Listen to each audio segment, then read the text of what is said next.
In this video, I will show you how you can charge your Galaxy Fit 3. Now, the Samsung Galaxy Fit 3 comes with this charging cable in the box. And as you can see, this charging cable is a magnetic charging cable. And the other end of the charging cable, which plugs into the adapter, is USB Type-C. Now, if you're wondering which adapter should you use to charge your Galaxy Fit 3, so according to Samsung, you should use Samsung's original 25-watt adapter to get the maximum charging speed. But you can also charge your Galaxy Fit 3 using your smartphone if your smartphone has a USB Type-C port and it supports reverse charging. And also you can charge your Galaxy Fit 3 through any USB Type-C port, even on your laptop or on your PC. Now to start charging, I will plug one end of our charging cable to our smartphone.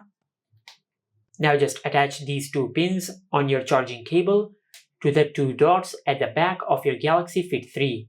Now since it is magnetic, it will attach automatically, and as you can see, the magnetic connection is secure.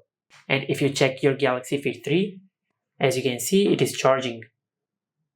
Now let's remove the charging cable and plug it again. As you can see, it started charging. And Samsung claims that the Galaxy Fit 3 will charge to 65% in 30 minutes.